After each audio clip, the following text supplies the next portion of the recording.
So let's do some comparing, because I get this question a lot between the human and artificial intelligence. And so I'm looking here, and I went through and I tried to see if we could equate parameters to the human brain. Okay. And so when we say parameters, ChatGPT is sitting at what, 1.5 to 1.7 trillion parameters. And what a parameter basically means is anything that is an interaction between something. So the word "the" in ChatGPT has several thousands, millions of interactions. Yeah, words it's connected to. Yeah, words it's connected to. So every one of those is a parameter. So that's where you get up to the 1.7 trillion. That's why it's such a large number. So you then have to equate that to neurons in the brain. And it's hard to kind of figure that stuff out. So for, again, sitting at about 1.7 trillion for ChatGPT, about the same for Gemini now. Gemini supposedly has more parameters. The neurons in your brain, you can equate it to, and this is me reading 8 different articles, all of them way all over the place, is between 8 trillion and 30.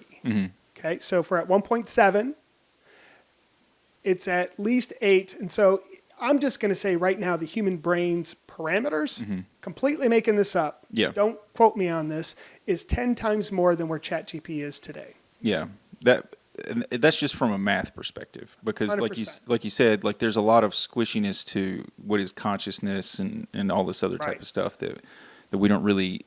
It could have an exponential impact on like how our brains compute.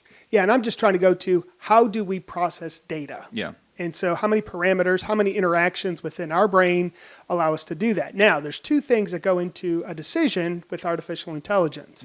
It's going to be the number of parameters and the data. And the large data, you have to have a large data set and you have to have a lot of parameters. If you have less of one, you have less of you have a less accurate model. You have diminished decisions. There you go. Diminished impact. A diminished number of decisions. Yeah. So, so same thing for you, right? How much can you capture and remember that data that you have? Now, you don't remember every single date going back to 0 BC and everything that's happened, but technically ChatGPT could, right? If it's all been chronicled and stuff. So you have different data, but I have experiences, things that are very centric to me. So it's almost like we have these specific large language models, and then we have at least 10 times the processing power today of a ChatGPT or Gemini. And so we're different. Now, which one's better? I still feel that human is. We are biased. We are biased, and the decisions for me will be better from this human.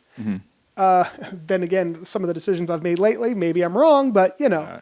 Well, that's just intelligence. Like when you're thinking about intelligence, because I've thought about this before. It's like, what is intelligence? And it's to me, it's as simple as intelligence is knowledge that leads to a number of options that equals more than average. So if I've got a problem, if I can think of 7 resolutions, then I'm better than somebody who can think of 1. Now, is the end result going to be better? Maybe not, because maybe their 1 was the same as the best one that I came up with. Yeah. But then in more cases than not, it's going to be I'm going to have the best option. I'm going to have the most. I'm going to have the best option consistently because of the amount of knowledge that I have that leads to more decisions. And so, to the point that you're making, and the point that I was getting to earlier with bringing experience into the codex, if you will, or the corpus, if you will.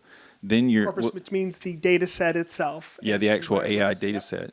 Then you're bringing, like you're not just bringing data as in like yes, no, but you're bringing like a potential mentorship into it. So here's my situation.